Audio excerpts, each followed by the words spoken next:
Welcome back to the Panthers Movie Den. We're back from the summer break, and we're going to be talking about some movies that we saw over the summer, go through them, see what we thought about them. My name is Joe, if you've not listened to the previous episodes. I'm Gary. I'm Nick. And we do this about every week during the semester. We'll just start it off right over here with Doctor Strange in the Multiverse of Madness. I like the Scarlet Witch stuff. That's it. Okay. All right.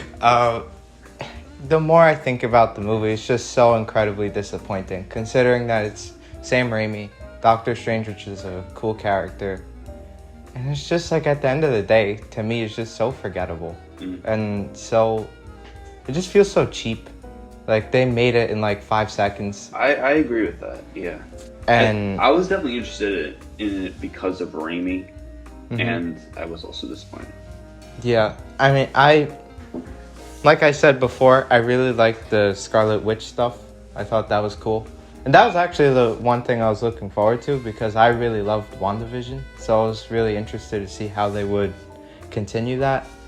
And even while I still like the whole Scarlet Witch aspect of the movie, they didn't really relate to WandaVision much. The only thing that really tied it in was her kids. Yeah. That's it. I think they definitely have to be careful with that also, because they can't bank on everybody having seen WandaVision. But in that part of it, I think maybe one of the good things that they did about the movie is that they made it watchable and understandable for people who didn't watch WandaVision. Like, you weren't completely confused if you didn't watch it, but also everything around it kind of just like cancels that out, because I thought the movie had like zero structure at all, and it really existed not really to be a standalone thing, and it kind of felt like that the whole time, even from the beginning when they introduced that character who was just a complete plot device. America Chavez, who was just a complete plot device. They were going in a direction where they're trying to move from one thing to the other, not really trying to make a movie just a story by itself. And I liked the first Doctor Strange, and I think that one actually worked well as a standalone. That might also be why I was so disappointed with this one. So this is like one of the first times in a while that I walked out of a movie theater and thought, wow, that was bad. I think it's just because it hit me at first, like, wow, that was bad. And like you said, there's no structure. America Chavez is a complete plot device. Also, I feel like Strange could do that himself. Just like hop around universes. Well, that's...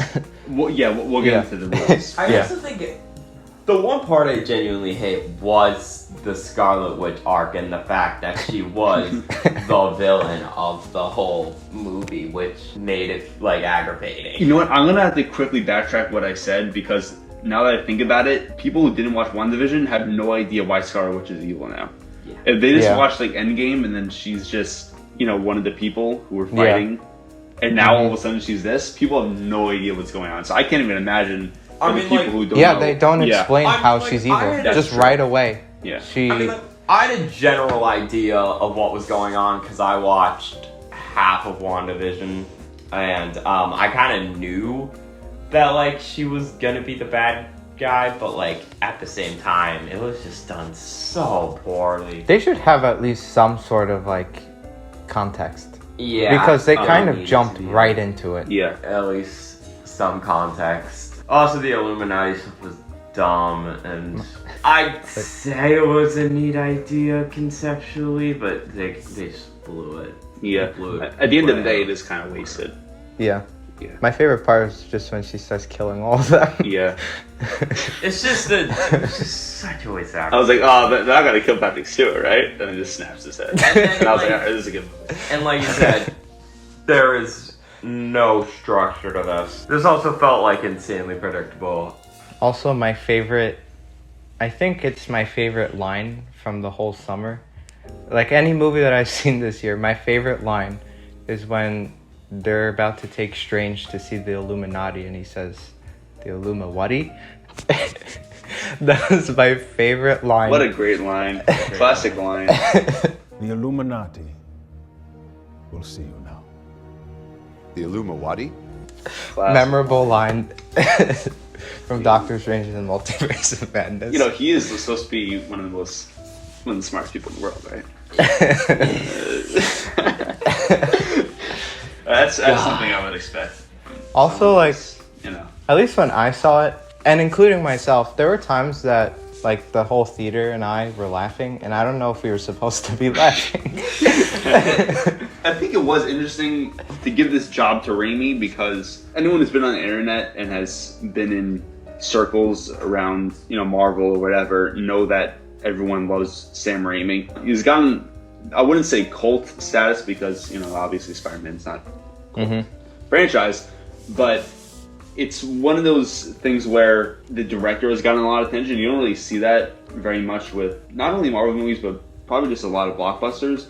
And to bring Sam Raimi for this, I thought it would bring a lot of style, and there wasn't as much as I expected. But I think he tried to rely really heavily on the visuals and CG, which I generally do not understand how computer effects can get worse over time. Yeah. How did it look so bad in this movie as compared to 6 years ago? The part where like he gets like a third eye, that looked horrible. Yeah. Okay, this is where I noticed how bad the CG was, because I thought the monster looked terrible. Yeah. Also, towards the beginning, where I think it's him and America Chavez running along different places. In the beginning, when I think the opening scene is where they're fighting something in some universe, like it was like space. Yeah. It looked absolutely horrible. I don't know how that even got past. I mean, did the VFX artists just give up? It looks like I think they're just overworked. Marvel Disney screwing them over. Yeah, they have so many things to work on that instead of having something looking like really good, everything's just gonna look mediocre. That's true. Which is unfortunate for them, because I would imagine they all probably work really hard, and that's probably a very difficult job. But with the time constraints that they have, it's probably living hell for them. Exactly. Yeah, I don't mean to say anything bad against the VFX artists. It just looked like they gave up. That's just what the quality looked like, you know? They gave them $5 and like, have fun. Yeah, I mean, like I said, it looks like Spy Kids. Mixed with like a fan film or something. It really does. It's really weird. Another thing too that I thought was disappointing is I didn't want to see what everyone was hoping for. Like, I didn't want to see like 500 cameos. But I did want to see like some interesting like multiverse ideas, like cool concepts. They kind of did that when like him and America are just like breaking through many different universes. That was neat. I just wish they did that more. They were in like one location for the whole movie, like 1 or 2 locations, New York and then the other universe, New York. Yeah, for a movie called Multiverse of Madness, there's only like 2 places that they go. Brooklyn. I mean, I wish they at least were a little more creative with the universes and stuff. What did they do? It's just like one city had like more flowers than the other. Like that's not creative enough, I think. But I mean, on top of all the visuals, they throw you into the movie with a problem right away and just expect that you like can't handle more than 2 minutes of like dialogue just by itself. That's something that really stood out to me, was just how quick it was moving the whole time, as if there can't be any breaks. Like they couldn't, not that they'd explain everything, but not even just talking. I felt like there wasn't really many character moments and scenes where characters just talking to each other. It was kind of just big fights and not much substance other than that. Yeah, pretty much. Yeah. Also, I thought for being the main character, I did not care about Strange at all in this movie. Yeah. Like to me, he didn't really have an arc of He was any also sort. just a side character in his own movie. Pretty much. Yeah. I was much more invested in the Scarlet Witch stuff than in the actual Strange stuff. Like, I could care less about anything that he was going to or whatever. Also, I mean, from what I remember, I honestly don't really remember, but I don't recall them really going over like what he did in No Way Home and how that's bad. Like, he should be like punished or something for that. And I feel like they kind of just gloss over that. I wonder if they feel too heavy-handed now with all the stuff they've introduced. Maybe they realize that there's so many strings that it's hard to find a center point to connect all of it to, because there is a lot going on. You can't deny that, no matter how much you like the movie. And I think that it kind of suffered from how little I really cared about anything that was going on. Yeah. Mm-hmm. But I think Elizabeth Olsen did a great job as Scarlet Witch. Yeah, she's always been good as Scarlet Witch. Yeah. She crushes it. I did like how they did step it up a little bit from other Marvel movies with the intensity of what they show. Because there were some scenes with her that were pretty violent, I'd say, for a Marvel movie. So that was kind of neat. But yeah, other than that, I'd say this movie is very forgettable. Yeah. Mhm. Also, shout out to my cinematography class, who I saw this on Thursday, and then I went to a cinematography class on Friday, and we all just hated the film. So this was for you guys. I think this is one in a long time where a lot of people have been being so negative about a Marvel movie. Yeah. Yeah. It's been a while since something like that's happened. Well, Eternals. That one for the most okay, part. but Well, I mean, there were some positive people about that. Yeah, that's I true. didn't like this mind is, like- Eternals. I feel didn't like that's more the consensus. Like, it's just like I don't mind it. Yeah. Where it's like, Yeah. Whereas this was just kind of like genuinely bad. yeah. And, you know, also, like, coming off of something like The Batman, which is, like, what, a month or two before this came out, it is so disappointing. I mean, for me, after watching Multiverse of Madness and Thor, I don't know, I'm kind of over it. Hey, want to get right into Thor then? Sure. It's over! Thor, another movie that I forgot about as soon as I saw it. While I do think Thor is a much better movie than Multiverse of Madness, the entire thing is a joke. I could not take it seriously at all. They waste Christian Bale. CGI is atrocious. It just feels, again, like they made it in 5 seconds and just threw it out there. So if Doctor Strange kind of made me question if I liked the MCU, this one just made me hate the MCU. I hate this movie. And unlike, this is like Doctor Strange where I was like, alright, this is bad immediately, first thing right at the gate. But like, this was one that I kind of thought about, and then I thought about it, and I was like, oh my god, this is awful. Mm-hmm. But it's on the disappointing side, because I loved Taika Waititi. I loved, like, Thor Ragnarok is still my favorite MCU movie. Yeah, it's still up there. And yeah, it's definitely a little bit over comedic for its own good, but at least there, the jokes landed. Mm-hmm. At least everything in that movie landed. This just didn't land. And also, it was so tone deaf. Yeah. It goes from, like, this comedic hurrahs to, like, Christian Bale, like, capturing a bunch of kids. And I assume slaughtering them? Yeah, like, It what? goes from, like, Chris Hemsworth in a hot dog costume to someone saying they have cancer. Yeah, exactly. That's kind of the vibe, though. Just, like, a complete mess of, like, tone. What And really annoys me about this movie is that it had so much incredible potential, and they Yeah. just blew it.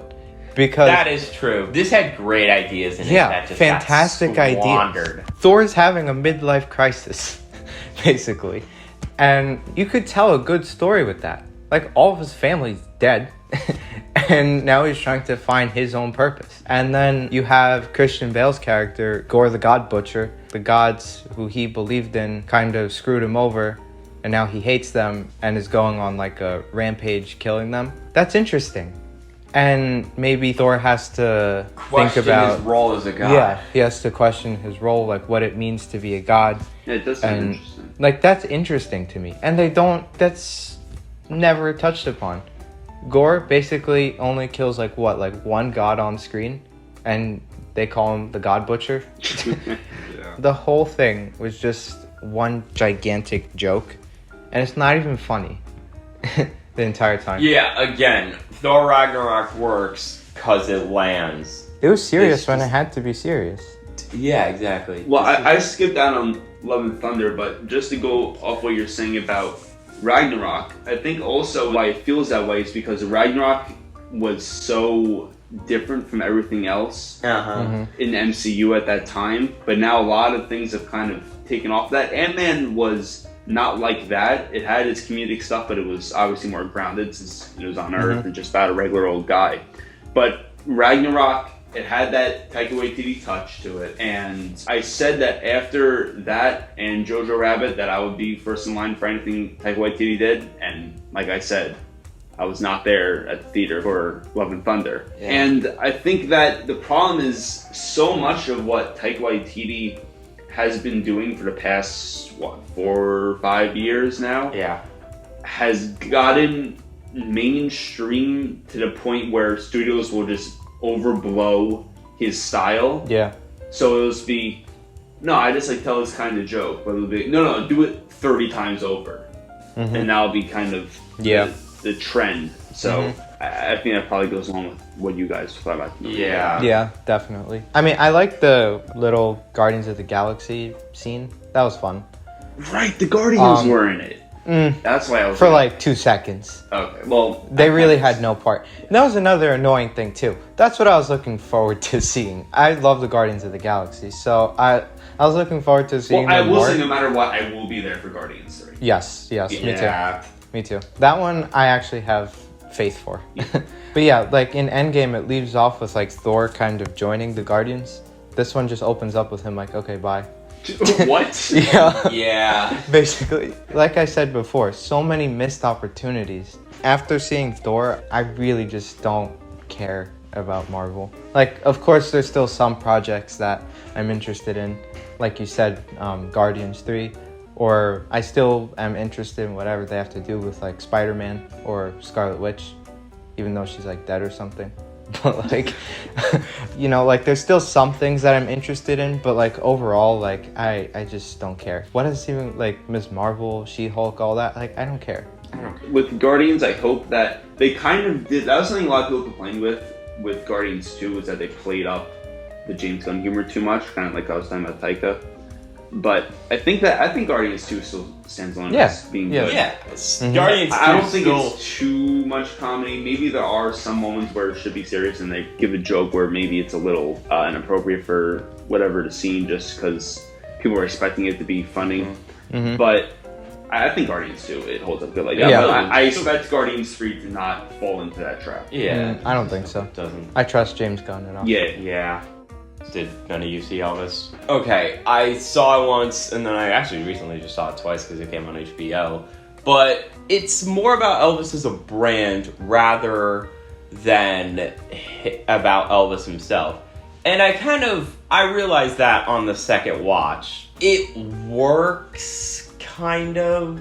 It glosses over a lot of his life. Being in the movies and like him rising, like it shows him rising up, but it doesn't really like show him when he's kind of at the top. Like it glosses over Milton Berle stuff, and then it gets to like the last parts of Elvis' life, and then it kind of just like he dies, and that's kind of it. It's very over the top. It's very maximalist, but I feel like it knows that, and it works with the whole Presley vibe, especially in the latter half. Because honestly, the latter half is a lot better than the first half. That's what I heard also from my friends. Is that the second half's a lot better than the first half, because like then it goes nuts all in with the like style, because like that's when he's in Vegas and like it shows the vibes of Vegas and stuff. Austin Butler's great. Tom Hanks is so bad. Tom Hanks is so bad. Just like his accent straight kills. Like I think everyone knew that from the trailer, though. Yeah, everybody. People have been complaining since the first second of footage. Yeah, everybody knew it, and oh my god, like he's such a joke. He's played up so much, like as like this villain, and like it's like fairly obvious from the start that like he's like a cartoon villain, pretty much. Now I don't know nothing about music, but I could see in that girl's eyes he was a taste of forbidden fruit. She could have eaten him alive. So from the perspective of someone who didn't see Elvis but has strayed away from it because how much I hate Baz Luhrmann, have you seen any other Baz Luhrmann movies? Like, okay. No, I don't, and I don't plan on it. Good. Okay. I don't also really. Also, this thing is written so bad. This thing is written like trash. That's also a theme in his other movies. With Romeo plus Juliet, with Leonardo DiCaprio. I hate them so much. It's Romeo and Juliet in like 90s The one thing I know about that film is that there's guns called swords. Yes, they say throw your swords and pick up your guns. Here comes our kinsman, say better! Yes, sir, but you lie! George, you mean mine! Put up your swords! So, and also The Great Gatsby, which that. is another abysmal movie. I don't know what they think. They're playing Jay-Z songs. Oh, yeah. I don't know what they think. They're in their apartment. There's a green screen background. Why is there a need for a green screen background when they're in their apartment? I don't know why. Okay, so I don't like his movies. Because they played like the Dua Lipa song in like God. Elvis. Like, why is there like a trap song in an Elvis movie? I mean, it's not like they had a lot of music to work with. Yeah. It's not like Elvis was But a also musician. like... Yeah, little known indie artist Elvis Presley. Yeah. Also, one of the things I actually think about is that like, I would rather... There's like a lot of like side characters that I would just rather have to focus on. Like there's like a whole scene where Elvis goes to like this like bar and like he meets B.B. King, Little Richard, and Sister Rosetta Tharpe. And they are all performed so good, and I just wish the movie was focused on them instead of him. It's a weird angle to take, but like... I could see them making a Little Richard movie. Yeah. Passed away recently. Also, I feel like Baz Luhrmann, at least his movies and stuff, you should watch an editing class of what not to do. Yeah. It's like an editor's nightmare. It's like an editor had a stroke. Yeah. I mean, they're movies that'll give you headaches. This one does and doesn't. It does have bad editing, especially in the beginning. Like I said, the opening sucks. The opening has awful editing. Like I said before, it picks up by the end. And like, it doesn't even show him dead on the toilet. Like, what? You gotta do that. Yeah. But I feel like that's also a thing, like, That's if what's you're... gonna prevent him from getting the Oscar. Yeah. If you're not on board with Baz Luhrmann, you're not gonna like this. And if you like him, you'll like this. Because, like, it's still him. It's not really breaking the mold or anything. I mean, like, it's interesting, but it's also, like, just not really the best. So that's my thought on Elvis. Yeah, I would say that if you want to see a movie that is a musical biopic, or just a biopic in general, since there's such an oversaturation right now, if you want to see a biopic that has style, but it's not so over the top like what Elvis seems like, watch Rocket Man, because it has a lot of style in it, and it's a musical biopic about Elton John, and it's not just a straightforward...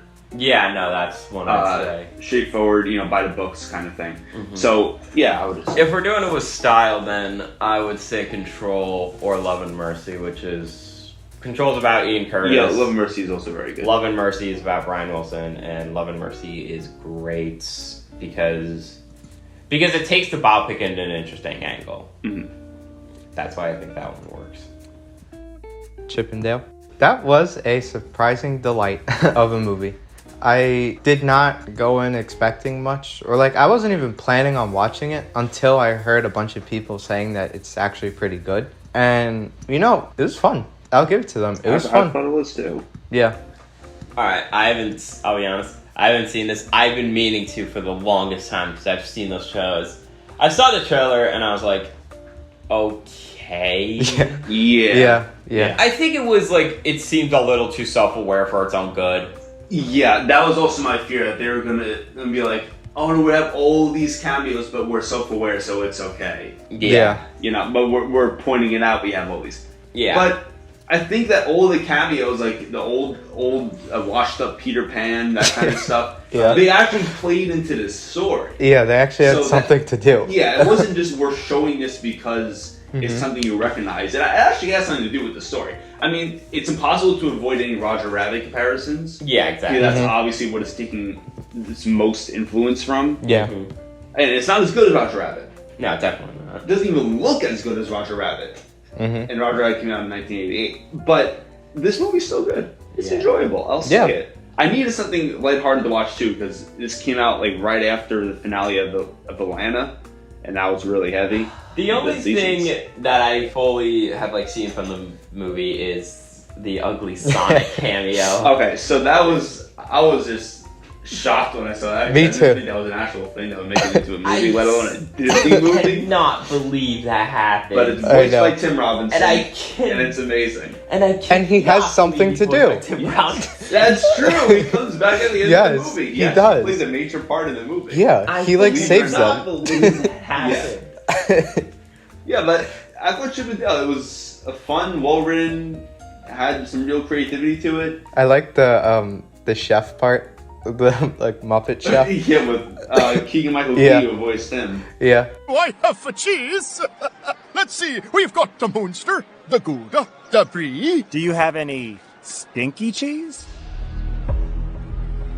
You cops. Nah, no. We just want to buy some stinky cheese. Will Arnett voices the old Peter Pan, and then John Mulaney and Andy Samberg, who are Chip and Dale, which, how can you go wrong with that? And this is also directed by Akiva Schaffer, who is one part of the Lonely Island trio, and That's who, kind like of- the Lonely Island, you'll be interested in this, which is also why I was really interested in this. And Andy Samberg, of course, part That's of it. kind of. Have you seen Popstar? Yes, What do you think? I like Popstar. You too? I do. Yeah, no, I. Have you seen Hot Rod? Okay, I've been meaning to see Hot I've seen Hot Rod Rod. like 5 times. It's really good. I know that one should be good, but I also kind of feel like I had a little bit of worry when I heard that John Mulaney and Andy Samberg were cast. It's a good casting, but it felt like they were just cashing in on these names because they were like funny and like they weren't that they weren't really gonna get anything funny to work with. But like I heard from the consensus that like they are like good. And Yeah, I know. I've Yeah. talked about it with Gary before, how we both don't like how they cast just a name actor because there are professional voice actors. yeah, But they were really energetic in the Yeah, movie. they were. They were really good. Yeah, They I fit thought well. They played really well in the movie. yeah. Yeah, I like that. I would suggest, it's good to watch with family. It's good to watch even just by yourself, whatever. It's a lot of fun. Yeah, it's fun. Yeah, Something that you might not expect to be as good as it is, but it's nothing amazing, but it's a good, solid movie. yeah. And I think on that note, another fun one of the summer is the Bob's Jurassic Burgers World. movie. Oh, Oh yeah, I'm coming to that one. Don't worry, I'm coming to that one. all right. All right, so honestly, I liked it a lot more than I thought I would. Yeah. Definitely in the second half, it got really good. Wait, Bob's Burgers? Bob's Burgers. Okay, yeah. I was like just clearing the water, not Jurassic No, we're World. talking about Jurassic World. No, yeah, Bob's Burgers was also, I think, a delight to watch. Short, fun, simple, and just felt like a long episode. Yeah. It's definitely, And that's what it should be. it definitely feels like one of those long episodes of a show, but it's still good. It's still like Yeah. Bob's Burgers. It's still the core of the show. Yeah. It's not really. I don't know. I mean, I like it definitely, but like the Simpsons movie, which is like an entirely different thing because when the Simpsons movie came out, the Simpsons were long past their prime. And this kind of showed that there was still some energy in it. With something like Bob's Burgers, I haven't watched Bob's Burgers in like full. I haven't really caught up with it. But like this still showed the show in top form. Yeah, if you haven't seen Bob's Burgers, it's just about Bob, who owns a burger restaurant, and then his 3 kids who also work in the restaurant, and then his wife. And there's a lot of other really fun characters. I would suggest watching the show if you haven't. Yeah, I thought Bob's Burgers just makes me happy pretty much. Yeah. And this movie made me It's like happy. a feel-good movie. Bob's Yeah. Burgers is my comfort show. It's a good, It's a very comfort. good comfort show. I'm also glad that the movie recognized that Louise is the best kid character Yep. in the show, because she is. It's the best kid. We haven't sold a burger all week, Lynn. We don't have that kind of money. I got this one, Dad. Are we good here? Fine, we'll take it. Me and you can settle up later. Where the hell'd you get all that money from? Shh, don't ask. Don't ask. It's our girl. But- Shh, shh, shh, shh, shh, shh, shh. Please. Shut your mouth. What the? It's our girl. But Shh. What the Shut your mouth. where Shut did your mouth. I said shut your mouth. It's our girl. And I love that they Yes. gave even more depth to the Bob and Louise relationship, which they have spent some episodes on, like the Hawk and Chick episode, if you know that one. Basically in the show, they have like some sort of connection that are different from the other kids. They do feel a little bit closer, and they do play that up a lot in this movie. But what has always set apart this show from other shows is that the Belchers, which is their last name, Bob Belcher, the Belchers are the most functional, dysfunctional family on television. They love each other. Yeah. Not everything goes right for them, but they all love each other pretty much. Yeah, Yeah. exactly. Yeah. Which is like, it's nice to see. Yeah. And It can be like a cynical show at times, but it's always lighthearted at the end. Yeah. of the Yeah, day. exactly. Yeah. yeah. And what I like too about this movie is that pretty much each character has like their time to shine. Like they all have stuff to do. Yeah, that's true. None of the main characters are like sidelined. And also, I feel like this movie, I mean, I of course have seen a lot of episodes and stuff, but I think this movie also works for audiences who have not ever watched a single episode. Yes, that's right. While of course they might not understand like some references here and there, they show enough that you can get a good idea of what these characters are like, and you know really the situation. don't. Yeah, you know the don't really have a lot of situation. money, Yeah, you know? yeah. It's not like you need to watch the whole entire series in order to understand it. For someone who maybe has never seen a single episode, they're still able to understand it, which I think is a great achievement on their part. Yeah, I definitely agree with that. And yeah, there are some side characters that come in. You got Mr. Fischoeder, you got Mickey, you got Mr. Fischoeder's brother.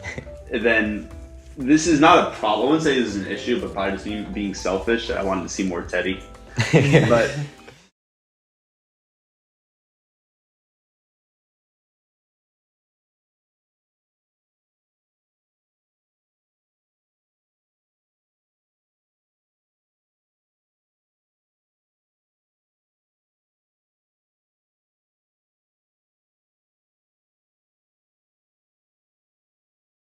But you know, it's not a problem because you can't be in it too much. But I recommend this to anybody.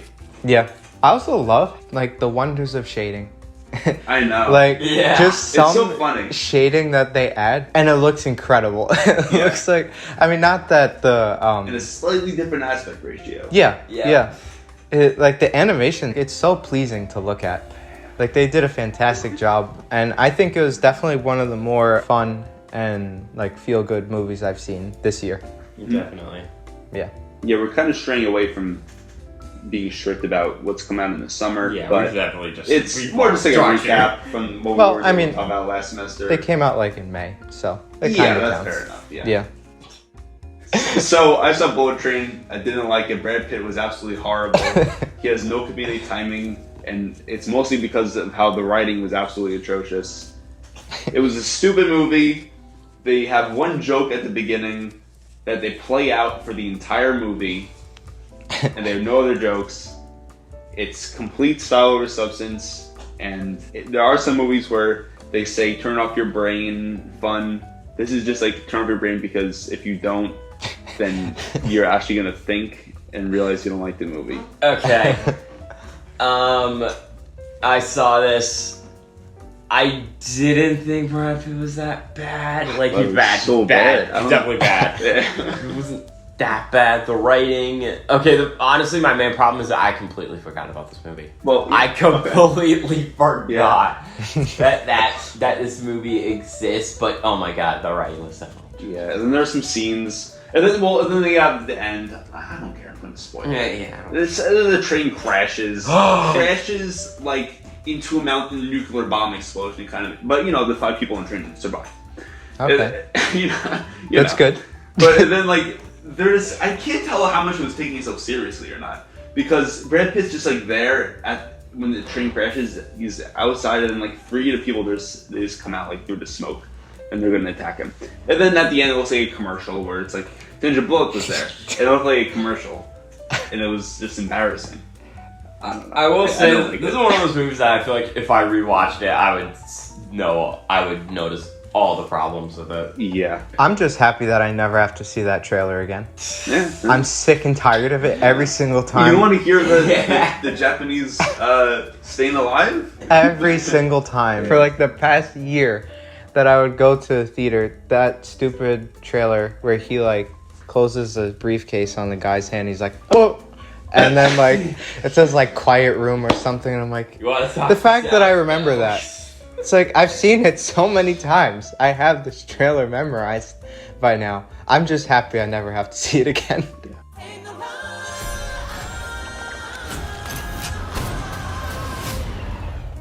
That's one positive.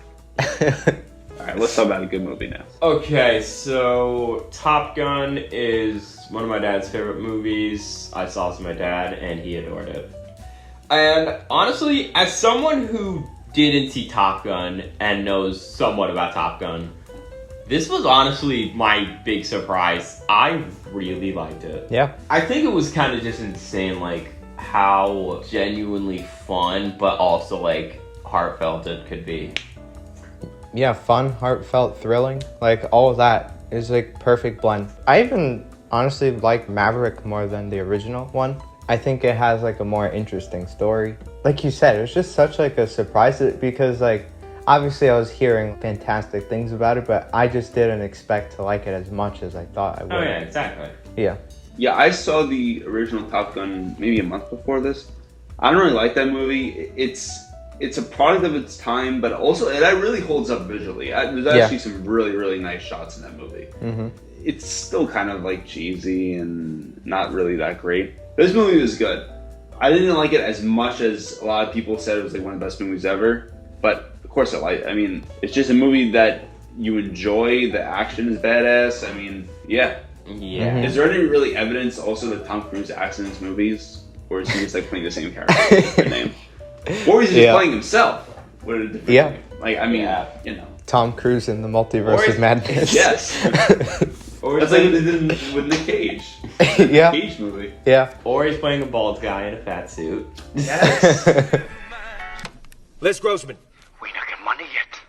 Price now 100 million. You pay now or tomorrow Simple Jack die. Great. Let me get this down. 100 million. Oh, wait. I got a better idea. Instead of 100 million, how about I send you a hobo's dick cheese? Then you kill him, do your thing, skin the fucking bastard. Go to town, man. Go to town. No. In the meantime, and as usual, go fuck yourself. No. We don't negotiate with terrorists. I mean, that's probably the best way I have to say. Unironically, actually. Yeah. Especially the third act of the movie, it was phenomenal. Like that third act is so like the third act makes up for so much of the rest of the movie because I mean people have obviously brought up the comparisons how this is just a carbon copy of the first movie, but you know done a little bit better in the first 2/3 of the movie. But I still think that like the romance was kind of blah. And the writing was really good. The romance is awful. But yeah. The romance is terrible. But I mean, you gotta say that the action makes up for so much. For the sure. third act is so good. That third act it makes you question: am I saying these other movies are good when they're not using the practical stuff that this movie uses? How can I say those movies' action are good? The action in those movies are good when this movie goes through the lengths of having everything be real. I mean. It's crazy. It's really amazing, and Tom Cruise is so committed to making these movies as much of a spectacle as they are, and it's just the ending sticks to the landing. Yeah, and that's really what made up for some of my other complaints about the movie in terms of the dialogue and maybe some characters. It's like an edge of your seat type of third act.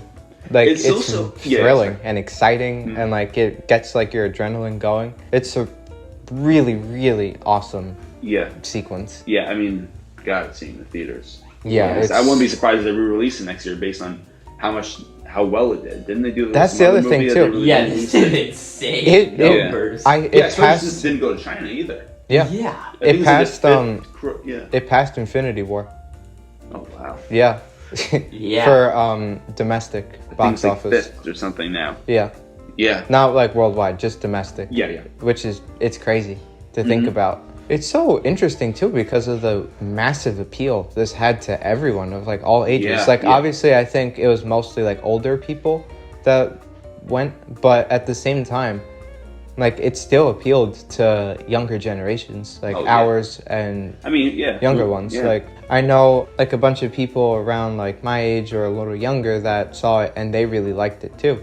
So it's just like all around like appealing to everyone. It was just such a surprise considering like a sequel to a movie that was made like 30 years ago. Yeah, I mean like Nick, I saw this with my dad and uncle and they both grew up with the movie and they love this. Yeah, exactly. My dad loves this movie. And I like this movie as somebody, again, like you don't really, like you kind of need to know a little bit of Top Gun, but like if you know a little bit of it, it's still a blast. Yeah. I mean, I've only seen it once, but it's definitely something that I feel like is rewatchable, I would imagine. I mean, I know a lot of people that saw like 3-4 times.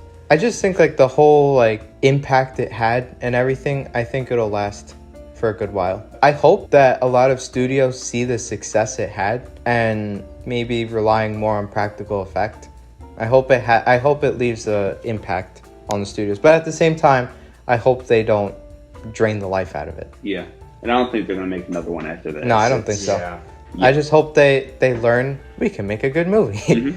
That's what I really hope they take away from it. I'd put this in like my top 5 for the year. Yeah, it's probably like number 5 for me. Top 5 so far. too. Mm-hmm. But honestly, it's not that the movie was good, but that's honestly not saying a lot at this point. Well, yeah. Yeah. I'll do my mini Lightyear thing. It's good. Buzz Lightyear is great. His partner, person that I can't think of, is also great. The other two suck. Taika Waititi and the other girl did not need to be in that movie. I hate them. They're so bad. I also think the Zurg thing should have been played up way more. And yeah, that's it. I like Lightyear.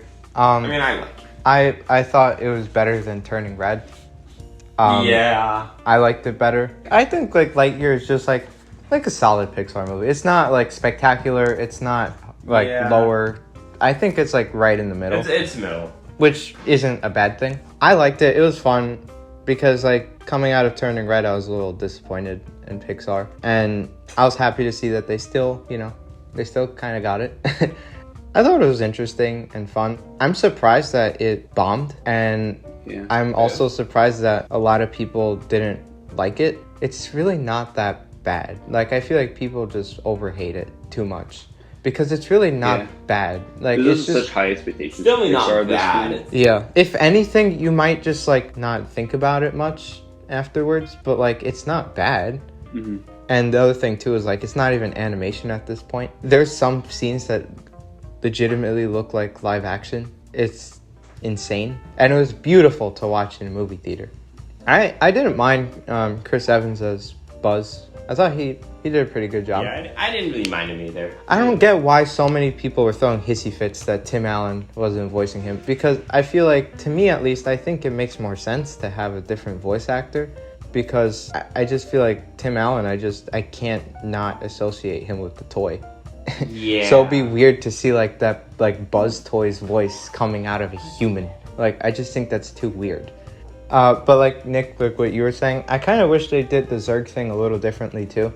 I kind of wish Zurg was just this like big bad guy, Vader type character. I mean, that's what he kind of was. That's what he was kind of like a spoof of in the Toy Story movies. So I kind of wish they just made him like some like big bad guy that just wanted to like take over places. But I mean, I guess to be fair, they probably didn't want to be basic. So yeah. But overall, I think it was good. Probably not enough to be in like my top 5 or whatever, but I thought it was good. You may want to come back around and do like a complete list, because I think there's like 4 Pixar movies I haven't seen. Then I'll watch it. Yeah. Yeah.